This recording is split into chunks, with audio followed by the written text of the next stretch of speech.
Donc on va passer au premier slalom de la chaîne. Donc ça s'appelle la Gaudi. Donc je vais vous montrer ce que c'est.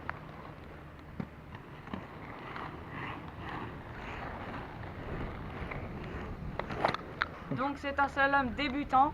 On va vous en expliquer les étapes maintenant. Donc le premier conseil pour faire la Gaudi, c'est d'avoir les pieds joints, donc pas totalement collés, mais quand même espacés d'au moins 5 cm, entre 5 et 10 cm. C'est la meilleure position pour exécuter la Gaudi. Donc je vais vous montrer, évidemment. Donc on commence, on se met à environ 3-4 mètres de la ligne pour prendre son élan et se préparer. Donc on s'élance à 1 mètre. Hop.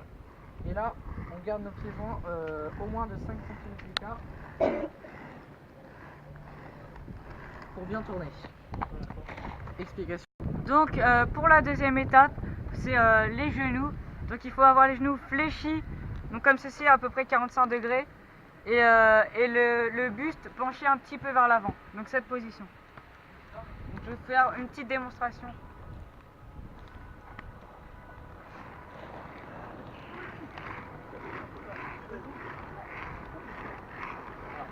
Voilà, on passe à la troisième. Pour la troisième étape, c'est au niveau des bras. Donc je vais vous expliquer en le faisant, ce sera plus simple. Donc vous faites les deux étapes précédentes pour la Gaudi normale. Et quand vous allez tourner, vous mettez vos bras avant et genre votre corps il va suivre vos bras.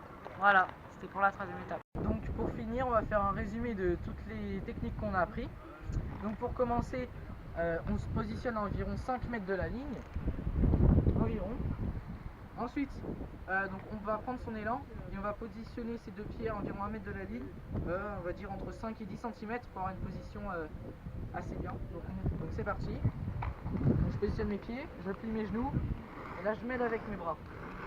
Gauche, droite. Et en fait, dès qu'on a compris le geste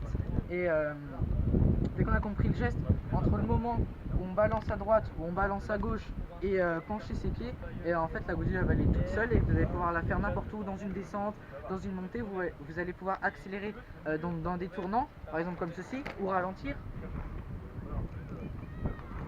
Par exemple là, j'accélère et là je ralentis. Et c'est cette coordination donc, entre le mouvement des bras et le mouvement des pieds qui va vous permettre de bien tourner et de bien vous déplacer donc en descente, en montée ou sur du plat.